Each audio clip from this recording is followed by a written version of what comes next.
C'est comment Ivoirien. J'espère que vous allez bien. J'ai pas l'habitude de prendre la parole à ces heures-ci parce que j'ai d'autres chats à fouetter, accompagner les enfants à l'école et puis bon, on va qu'il y a d'autres occupations. Mais si je tiens à prendre cette parole ce jour-là, c'est parce que je suis très indigné. Je suis animé par une colère inouïe qui a envahi mon âme et physiquement mon corps. Et ce qui a déclenché cette colère, c'est l'arrestation arbitraire, la mise en détention arbitraire de notre jeune frère Ziggy, cyberactiviste du PPACI, qui s'est fait arrêter par la Gestapo du Sieur Draman. Parce que quand vous les appelez dans Cagoulé, c'est trop les caresser dans le sens du poil. Voilà, c'est une police secrète, voilà, la Gestapo. Voilà. Cette Gestapo est aux ordres de Ouattara. Voilà, pour vouloir intimider les Ivoiriens. Pour un poste, pour une vidéo qu'il a faite, pour pouvoir appeler les gens à manifester. Nous sommes dans un pays de droit, dont la manifestation c'est légal et c'est démocratique. Il n'a pas appelé à une insurrection. Il a juste dit, lors de la proclamation des résultats définitifs de la liste de ceux qui ont participé aux élections, voilà, il fallait que les gens soient dans les maquis, en maillot, et se tiennent prêts. Il n'a pas dit prêt en écoute. Il a été bref et concis. Mais comme les gens du RHDP, c'est eux qui ont l'armée, qui ont la police, ils se permettent de tout faire. Et comment c'est arrivé? C'est par le truchement de leurs cyberactivistes avec en fait des lances Makosso, voilà, qui sont constitués en tandem afin d'alerter les autorités policières de mettre ce dernier aux arrêts, comme quoi il aurait appelé à l'insurrection. Vous voyez, quand c'est vous là, vos cyberactivistes là, il peut se permettre tout et n'importe quoi, mais ça passe crème.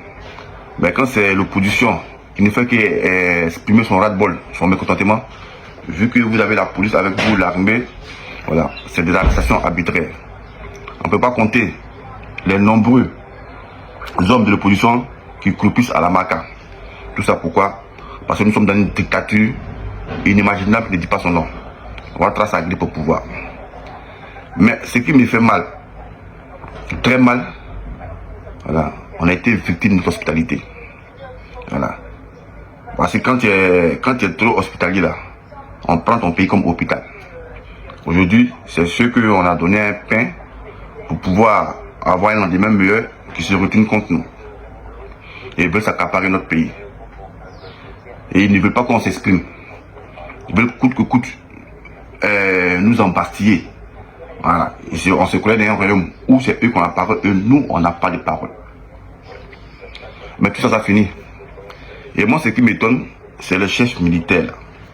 Voilà. Ce Doumbia là, ce soi-disant Doumbia, chef d'état-major là. Tu ne me connais pas, mais moi je te connais. Ouais, parce que en mars là, en mars 2011 là, on a eu à travailler ensemble. Voilà. Tu étais commandant de PC, poste de commandement à Bobo. Et c'est toi, quand on prenait des positions, tu pleurais. Quand on disait, ah, revenez, parce que cette position là, vous avez pris, mais revenez. Tu pleurais pourquoi? Parce que tu t'es dit, mais comment on allait gagner ce combat? Parce que cette guerre était politique. Non, c'est dit, tu étais avec nous. Mais tu étais une taupe. Le peuple vit une dictature.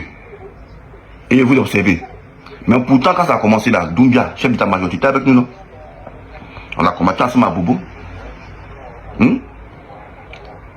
On a combattu ensemble à Bobo. Et tu pleurais comme un gamin. Donc c'est des lames de crocodile, quoi.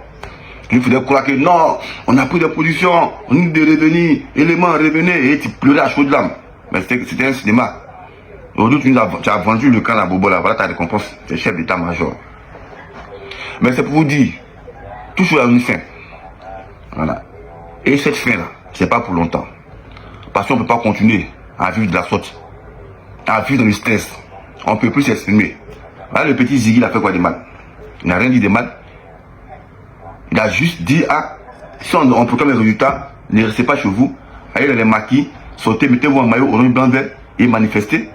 C'est le plein d'un citoyen. Mais il y a des gens qui ont tenu des propos plus durs que ce Ziggy là. Mais ils sont dans la rue. Et aujourd'hui, moi je suis étonné que vous manifestez une haine contre les Burkinabés. On dit tu vas chasser le naturel, tu reviens au galop. Parce que sinon on vous disait en 91 que Ouattara n'aimait pas les Burkinabés. On dit non, que c'est pas beau, que fait les uniformes. Moi on voit ça aujourd'hui. On voit ça aujourd'hui. C'est les militants du RHDP qui vomissent les Burkinabés aujourd'hui. Les Burkinabés qui nous ont rendu service. Qui ont servi votre rébellion à une base arrière grâce à leur pays. Aujourd'hui, vous les vomissez. Et on voit des gens ici haïr les Burkinabés. Et on nous faisait passer pour nous les xénophobes. Mais pourtant, c'est vous qui haïssez les Burkinabés. Et ça se voit aujourd'hui. Avec en tête de file Makosso. Mais champion, on ne doit pas te presser. Voilà. On a des bonbons pour toi. Voilà. C'est pas une menace, c'est une promesse. Il ne faut même pas te presser, même. On a des bonbons pour toi. Et sachez que quand ça a commencé là, il n'y a pas quelqu'un qui a sorti. Parce que vous êtes tous répertoriés. Voilà. C'est pas Apollo qui me dira le contraire. On a ton catalogue ici. Voilà. Il n'y a pas quelqu'un qui a se dupliqué, il n'y a pas quelqu'un qui a se caché. On nous fait croire que Kanda Camara, elle est guinéenne, elle n'est pas guinéenne, elle est malienne. Elle est malienne. Elle a son grand frère qui travaille à la police économique. Tout ça, on a tout ça, on a tous ces infos qu'on est là. Mais là, ça a commencé là. Il n'y a pas quelqu'un qui a de vous. Voilà. En tout cas, pour pouvoir attraper ça, faut agripper-vous. Mais pour finir là, vous allez laisser ça. Et c'est quand vous allez laisser ça, vous n'allez pas croire. Voilà. Vous n'allez pas croire. Et il répète toujours, il y aura une chasse aux sorciers. Parce qu'on ne va pas laisser ça passer. Voilà. Il y aura une chasse aux sorciers. Ça, je vous le dis. Hein.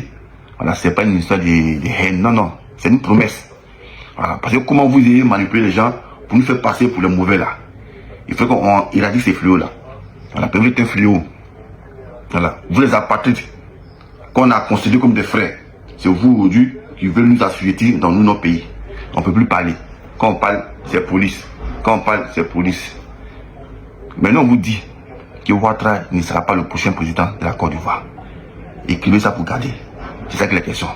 L'heure n'a pas encore sonné, mais il y a les prémices qui s'annoncent. Voilà. Voilà. Il y a les prémices qui s'annoncent. Et ces prémices qui s'annoncent là, ça va prendre essence le 10. Le 10 septembre, là, ça va prendre essence. Voilà. On n'a plus le droit de s'exprimer. On s'exprime, c'est prison. Et tandis que vous, vos militants, et ils sont là, ils insultent à toi et à travers. Ils menacent les gens de les dja. Et ça passe crème. Ils menacent les gens de les tailler. Ça passe crème. Mais pour juste appeler les gens à manifester, on les met en prison. Parce que vous avez la police avec vous, vous avez l'armée avec vous, des généraux corrompus, tels que les Apalo, les, je sais pas quoi, les Dunga là. Moi-même, ce qui me fait mal, c'est les Dunga, le lâche là. Quand l'État Boubé entend ça, tu pleurais, non? Tu pleurais, quand on prenait les positions, tu pleurais, tu dis non, mais pourquoi on prend les positions, on de revenir, tu pleurais. Le pays savait que c'était politisé cette guerre là. Mais aujourd'hui, le peuple vit une dictature. T'es galant là. Toi qui es là pour être le galant de la population là. T'es galant là, ça sert à quoi? Et aujourd'hui, il y a un truc qu'il n'y a pas manqué de vous dire. Parce que lors de l'accord de Ouaga, qui a été signé le 7 mars là, le 7 mars 2007, on était convenu, c'était convenu que si l'accord de Ouaga là, s'il y avait la paix, les FDS et les FAFN devaient être indemnisés. Mais on a constaté que c'est les FAFN qui ont été indemnisés et les FDS laissés pour compte. Que par les FDS, police, gendarmerie, militaire. Pourquoi? Parce que vous avez corrompu tous les hauts gradés de l'armée là, tels que les Apalo, les généraux, tout ça. Vous les avez tous corrompus pour pas que nous on nous paye. Mais ça, tout ça, non, c'est ça. Mais c'est sûr, tout sur une fin. Je voulais créer mon indignation, voilà, et dire à ce petit-là, en tout cas, on te soutient. Mais n'a aucune crainte. Makara, ça sera Gbolo dans quelques instants. Ah, c'est rien ça. En Gbolo, c'est puis à fouille. Et puis, d'abord, dégager. Voilà. Mais en tout cas, appréciez-vous. Passons, on vient. C'est sûr, on est ensemble. Ciao, ciao. Je vois déjà beaucoup de rigolos et de plaisantins commencer à faire des vidéos. Oui, Ziggy est arrêté, il a fait quoi de mal, il défend la voix du peuple et autres. Ziggy, le petit Ivoiro-Burkinabé, résident en Côte d'Ivoire et ivoirien de nationalité, est un jeune homme qui a commencé à se faire connaître sur les réseaux en parlant des problèmes des Ivoiriens en tant qu'un cible activiste. Au fur et à mesure, le peuple de Côte d'Ivoire, sur les réseaux sociaux, parce que quand on parle du peuple de Côte d'Ivoire, c'est 30 millions de personnes, il n'a que 500 000 abonnés. On ne peut même pas dire que le peuple de Côte d'Ivoire en entier connaît ce qui est Ziggy. Certains ont commencé à l'apprécier. Il fait des beaux films sur son visage, il parle bien, il défend même une petite musique douce pour adoucir le cœur. C'est bien. Et le petit a commencé à rentrer dans l'affaire de politique. Au départ, il disait non, qu'il est apolitique et autres, tel que cette dame qui s'est fait appeler Balé, je ne sais quoi. Et bim, on le retrouve au PPAC. C'est pas mauvais, c'est son choix. Il soutient Gbagbo. C'est normal. Camille Makosso soutient le président Alassane Ouattara. Je ne suis pas RHDP, mais je le soutiens. C'est normal. Et le petit, comme Gbagbo n'a pas donné le mot d'ordre, lui dit, lui, il est le nouveau Blé Goudé, lui va donner le mot d'ordre. Le petit calamar se permet, dans un pays stable, 15 ans de paix, comme un petit voyou, de venir dire aux jeunes de Côte d'Ivoire, lui en tant que qui dans ce pays, de se préparer, de porter les maillots, de porter les léquets. Le jour où la plus puissante de toutes les institutions judiciaires, qui est le Conseil constitutionnel, va se prononcer, qu'eux ils soient prêts à manifester contre les décisions du Conseil constitutionnel. Ziggy, petit,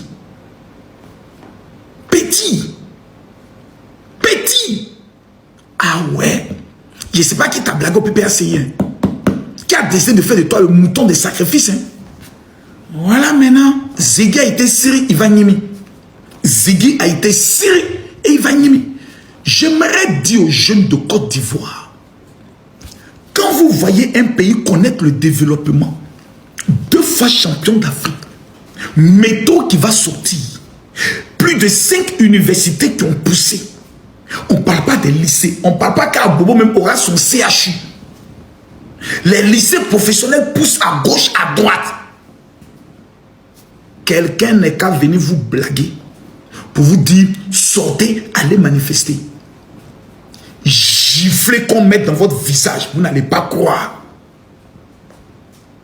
Quand nous avions des problèmes d'augmentation du prix de l'électricité, et quand nous voulons manifester, les opposants de ce pays étaient où?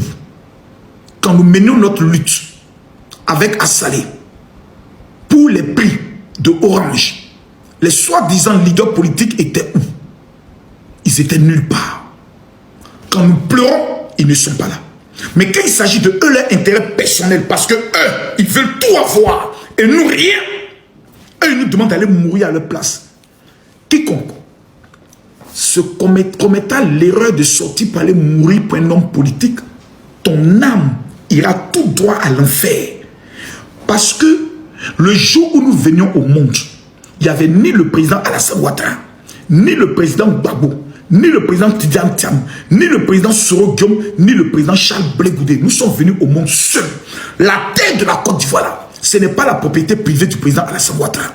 Ce n'est pas la propriété privée du président Laurent Gbagbo. En 2015, plutôt en 1995 et en 2000, le nom du président Alassane Ouattara ne figurait pas sur des listes électorales. Il est mort? Non. Il a attendu le temps probable de Dieu. Et en 2010, Dieu l'a établi. Dans des conditions totalement critiques. Parce que ceux qui dirigeaient ce pays l'ont détruit et l'ont remis à Alassane Ouattara. Simone Hervé Gbagbo étant en prison, Dieu lui parle en lui disant, je veux que tu pries pour Alassane Ouattara. Vous avez tous écouté son témoignage. Elle ne voulait pas. Mais Dieu lui a dit, prie pour lui. Elle a commencé à prier. Regardez comment cette maman aujourd'hui, elle est rayonnante. Elle a même déposé sa candidature. Si nous constatons que le président Laurent Gbagbo n'est pas éligible, ni le président Tidjane Thiam, mais il y a des personnes de leur parti qui sont candidats. Nous avons Jean-Luc Bion, qui peut dignement représenter le PDCI. Nous avons Awa Domelo et même Simone Gbagbo, qui peut représenter je peux le dire, le président Laurent Gbagbo, puisqu'ils ont partagé les mêmes luttes idéologiques de la gauche. Pourquoi pour des individus qui ne se retrouvent pas sur une liste, on doit mourir? Quand nous, nos noms ne sont pas sur des listes de concours, on meurt pour qui? Quand nos noms ne sont pas sur les listes de visa, quelqu'un meurt pour nous? Quelqu'un se bat pour nous? Soyons sérieux. Le petit Ziggy a voulu tester la sécurité de la Côte d'Ivoire. À Magnin, il n'y a pas pitié dedans. Tous ceux qui vont tenter de s'aimer le désordre dans la Côte d'Ivoire, dans les 2 mois qui viennent, en complicité avec le Burkina et Sodium qui veut créer un coup d'État dans notre pays, afin que les pays de l'AES bloquent et prennent le port de la Côte d'Ivoire, l'électricité de la Côte d'Ivoire, dont le Mali nous doit 180 milliards qui n'ont pas encore payé. Ça, c'est juste à titre de rappel à nos frères maliens. Vous nous devez. On ne vous encaisse pas, on n'a pas encore coupé le coin. Les Burkinabés et leur petit président Ibrahim Traoré, le petit capitaine qui refuse maintenant d'aller au fond, qui mange les poulets flambés et qui joue au football, veulent déstabiliser notre pays. Déjà 4 morts à nos frontières, victimes de ces VDP. Le peuple de Côte d'Ivoire doit ouvrir les yeux. L'histoire des Gbagbo n'est pas sur la liste. Préparez vos autres, ne sont que des éléments pour fomenter un coup d'État dans le pays.